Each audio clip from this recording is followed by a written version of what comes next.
भारत में एक ऐसी जगह है जहां तक पहुंचने का सपना ज्यादातर लोग सिर्फ मैप पर ही देखते हैं।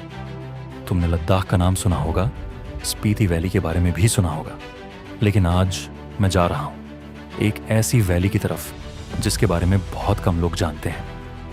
मेरा नाम है नवीन, मैं एक डिज़ाइनर हूं और जब काम से ब्रेक मिलता है तो मैं निकल पड़ता हूं अपनी हिमालयन के साथ नई जगहें एक्सप्लोर करने। और इस बार मंजिल है नीति वैली। तो अब हम यहाँ से निकलने वाले हैं श्रीनगर, जो कि जाने में हमें यहाँ से ऑलमोस्ट 3 घंटे लगेंगे ऋषिकेश से। हम अपर ऋषिकेश की साइड है यहाँ पे। एंड श्रीनगर पहुँचने के बाद हमें वापस से 3 घंटे और चाहिए जोशीमठ पहुँचने के लिए, जो कि हमारा आज का डेस्टिनेशन है। एंड देन कल फिर हम 2-3 घंटे लगा के हम नीति वैली पहुँच जाएंगे। और एक चीज़ थी कि श्रीनगर पहुँचने के बाद हमारे 2 दोस्त और भी हैं वहाँ से जो हमें ज्वाइन करेंगे, तो उनको पिक करना है।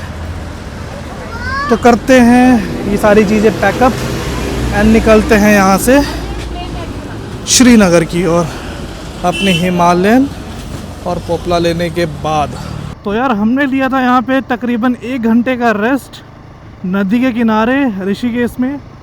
अभी हम अपर तपोवन के साइड हैं एंड अब हम निकल रहे हैं जोशीमठ की ओर। होपफुली आज का तो यार प्लान वही है कि हम जोशीमठ में स्टे करेंगे, बट उससे पहले श्रीनगर पहुँचना है हमें। श्रीनगर पहुँचने में भी आई थिंक 2 घंटे लग ही जाएंगे जहाँ तक मुझे लग रहा है। एंड वहाँ से अपने दोस्त को करेंगे पिक एंड देन निकलेंगे अगेन जोशीमठ। देखते हैं कैसा क्या रहता है।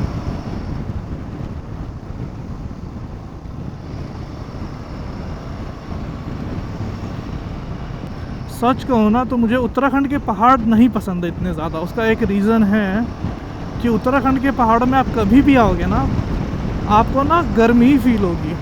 बट आप कभी भी हिमाचल के पहाड़ों में जाओगे ना, आपको भाई गर्मी फील नहीं होगी, आपको ठंडी हवा लगेगी ही लगेगी। That is the different between Uttarakhand and Himachal.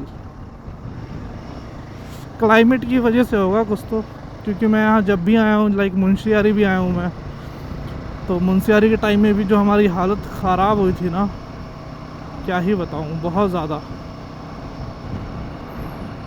Let's see आगे कैसा क्या रहता है। वैसे तो नीति वैली का जो टेम्परेचर है वो था रात को -14 -15 डिग्री। भाई मज़ा आने वाला है नीति वैली पहुंचने के बाद। वो तो आई थिंक हम कल ही पहुंच पाएंगे। भाई यहाँ नदियाँ देख के ना मन तो ऐसा कर रहा है कि यार नहा लूँ, डुबकी मार लूँ, इतनी ज़्यादा गर्मी है। एक तो यार मैंने अपने राइडिंग जैकेट के अंदर ना वो जो लाइनर होता है ना ठंडियों वाला, वो भी डाल रखा है, जो इस जैकेट के साथ ही आता है। तो उससे भी फॉर सम रीज़न गर्मी मुझे बहुत ज़्यादा हो रही है। क्या ही करें, निकालने का मन भी नहीं कर रहे हैं।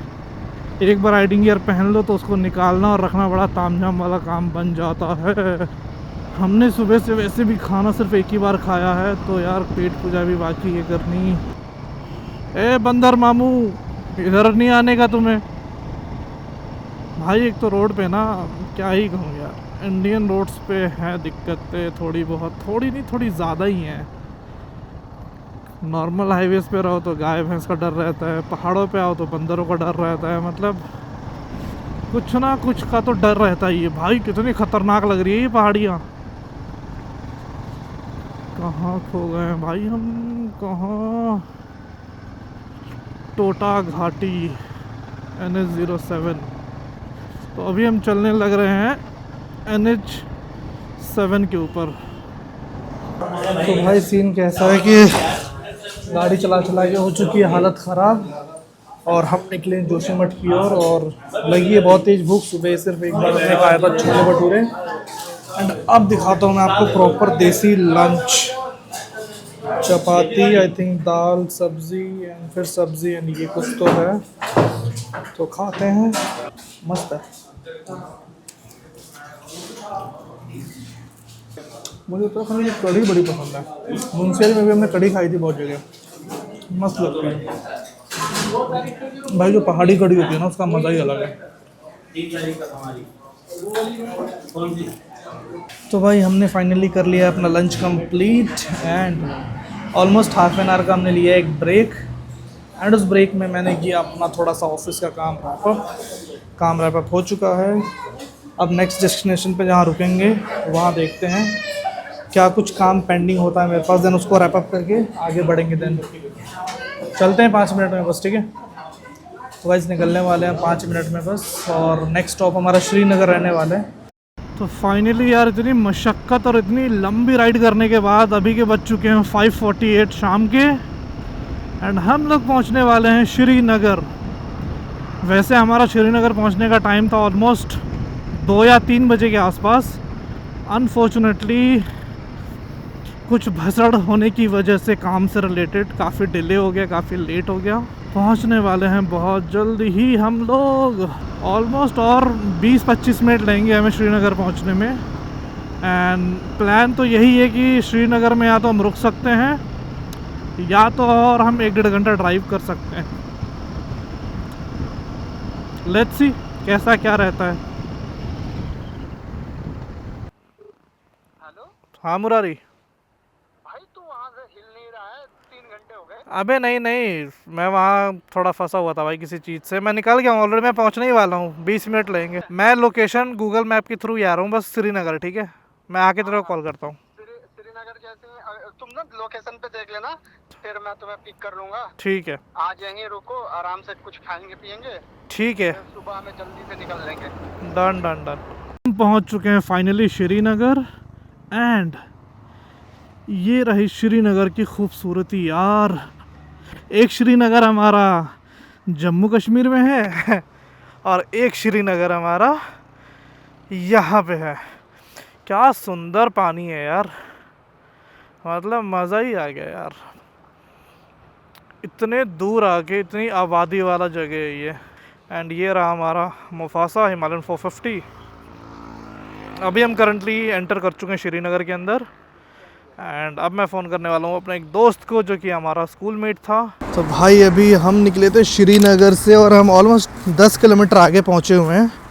एंड भाई यहाँ पे मिनी गोवा वाली वाइब आ रही है। रुको मैं तुम्हें दिखाता हूँ, ये देखो उत्तराखंड में गोवा, सैंड भी वैसे ही बट यहाँ पानी का कलर देखना बहुत अलग है यार, बहुत अलग सी, थोड़ा सा ग्रीनिश टिंट के साथ है ये।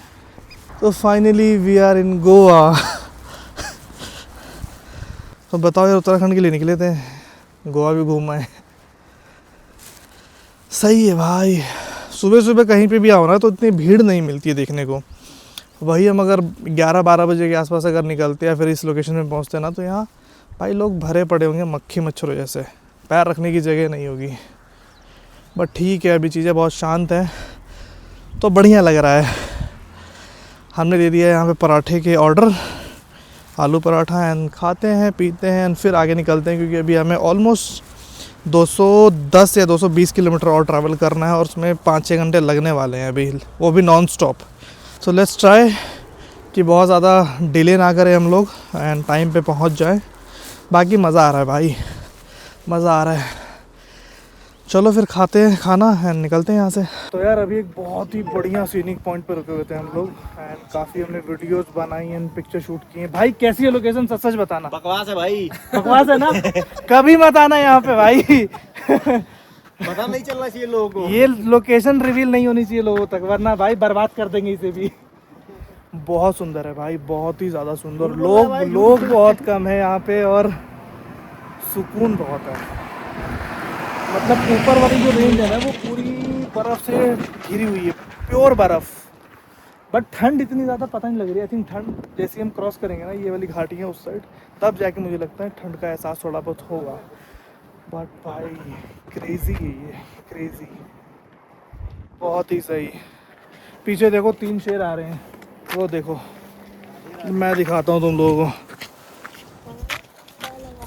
भाई मैं डर रहा हूँ। तो लगा दो भाई, लगा दो। तो निकलते हैं अब आगे एंड कैरी ऑन करते हैं अपनी राइड, और 1-1.5 घंटा राइड करेंगे, देखते हैं कहाँ तक पहुँचते हैं।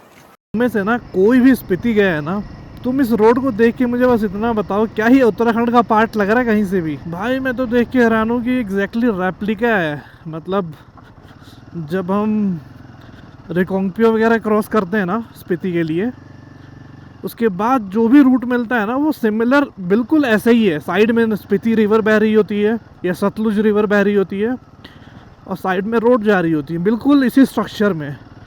एंड साइड में पहाड़ियाँ भी ऐसे ही होती हैं एंड घर भी ऐसे ही होते हैं। ऑलमोस्ट 100% सिमिलैरिटीज़ हैं। सही चीज़ है भाई। आई थिंक हिमालयन रेंज और यहाँ की जो रेंज है ना वो एक ही है, सिमिलर ही है। ये पार्ट ऑफ हिमालयन रेंज के अंदर ही आता है आई थिंक, इसलिए ऐसा है। अभी रास्ते में ना एक कपल आ रहा था कोई, तो हमने रोक के उनसे पूछा कि आप कहाँ से आ रहे हो, तो उन्होंने बोला कि हम मलारी से आ रहे हैं, घमशाली से आ रहे हैं, नीति से आ रहे हैं हम। तो सब कुछ क्रॉस करते हुए आ रहे थे। हमने पूछा होम स्टे ओपन है वहाँ पे? भाई उनका रिप्लाई सुन के ना फट गई हमारी। उन्होंने कहा नीति में भी कुछ नहीं है, घमशाली में भी ताले लगे हुए हैं हर घर में, और मलारी में भी कुछ भी नहीं है। और हमारे जो दोस्त हैं वो ऑलरेडी आगे निकल चुके हैं काफ़ी ज़्यादा, और मैं भी बीच में चल रहा था। और एक जो दोस्त वो आगे जा रहा है सेटलिंग करते हुए, ये मेरे से पीछे था, तो मैंने इसके लिए वेट किया। अब एक बाइक ऑलरेडी आगे जा चुकी है और यहाँ नेटवर्क भी नहीं है, तो सोचो पता नहीं कैसे क्या होगा, आई डोंट नो। और आगे पेट्रोल पंप भी नहीं है एंड फ्यूल कैपेसिटी भी थोड़ी सी कम हो गई है हमारी। अब समझ नहीं आ रहा कि कैसे क्या करना होगा। और रात में टेम्परेचर बहुत तगड़े वाला गिरता है यहाँ पे। लेट्स सी क्या होता है। अगर हम उनको रास्ते में कैच कर पाए तो ठीक है, क्योंकि अंधेरा होने ही वाला है। एक साथ रहेंगे तो ज़्यादा बेटर है, अलग अलग रहने का कोई मतलब बनता नहीं है, वो भी रात के टाइम में।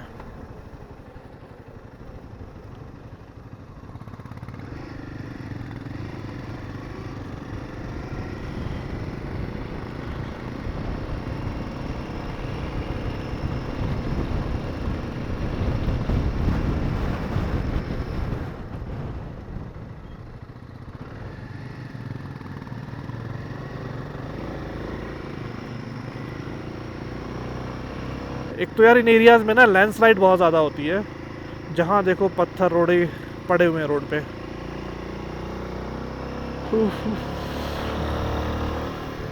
मुझे तो भाई गड़बड़ लग रही है कुछ चीज़ें, कि चीज़ें बंद होंगी। कुछ लोगों ने बोला था कि हाँ कुछ चीज़ें खुली हैं, वहाँ पे आप जा सकते हो। कुछ बंदे बोल रहे हैं कि भाई हम तो वापस वहीं से लौट के भाग रहे हैं, जैसे तैसे टाइम से पहुँचना है हमें। पता नहीं क्या होगा यार, देखो वीडियो में पता लग ही जाएगा। और यहाँ कोई इंसानी जात नहीं है भाई, दूर दूर तक कोई लोग नहीं है यहाँ पे। घर हैं लेकिन लोग नहीं है, क्योंकि जिनके घर है ना यहाँ पे उनके दूसरे घर भी होते हैं जो कि नीचे साइड बनाए होते हैं, ताकि जब भी यहाँ ठंडी हो ना तो वो नीचे शिफ्ट हो जाते हैं ठंडी भर पूरे। तुम्हें लग रहा होगा कि क्या ही ठंड होगी यहाँ पे, भाई हालत ख़राब हो रही है। खैर आई हैव ग्लव्स बट मैंने पहने नहीं है, बट ठीक है, ठंड तो है, मतलब अच्छी खासी ठंड है। और यहाँ टेम्परेचर दिन में तो बहुत बुरा है भाई, बिल्कुल तंदूरी ऐसा वेदर है यहाँ पे इस टाइम। तो भाई ड्रास्टिकली टेम्परेचर नीचे डाउन होता है। फ्यूल भी मेरा ख़त्म हो रहा है, कुछ समझ नहीं आ रहा है अब लिटरली इस पॉइंट पे। ये देखो बड़े बड़े पत्थर यहाँ पड़े हुए हैं, क्योंकि यहाँ गाड़ियाँ आती नहीं हैं, यहाँ लोग नहीं आते हैं ज़्यादा, तो राइट सी बात है कोई पत्थर हटाएगा भी नहीं। अगर रोड चालू होती तो पत्थर भी हट ही जाते हैं। अब वो तुम्हें छोटा सा गांव दिख रहा होगा ना, कम ही चांस है कि वहाँ पे लोग होंगे। अगर होंगे भी तो गिन के 10-12 लोग होंगे मे बी, वो भी जो थोड़े ओल्ड एज लोग होते हैं मोस्टली, जहाँ तक मुझे आइडिया है। अदरवाइज़ वहाँ पे भी कोई नहीं होगा भाई। पीछे कितने सारे गांव चले गए, सिर्फ वहाँ मैंने पशुएं खड़ी हुई देखी, गाय भैंस बैल ये सब, इंसान तो नहीं देखे मैंने। अब समझ नहीं आ रहा है कैसे क्या होगा। जैसे यहाँ गाड़ियाँ खड़ी हैं तो हो सकता है कि किसी गांव में कुछ लोग हों, बट लेट्स सी। भाई साहब क्या डेडलीस्ट चीज़ है, नज़ारे बेहद खूबसूरत है यार, बस ख़तरनाक भी है खूबसूरत के साथ साथ। और ऊपर जो गांव देख रहे हो भाई, वहाँ एक बंदा भी नहीं दिख रहा है, एक बंदा भी नहीं दिख रहा है। यहाँ नीचे जो दुकानें हैं ये भी दुकानें अपनी बंद करेंगे और चले जाएंगे।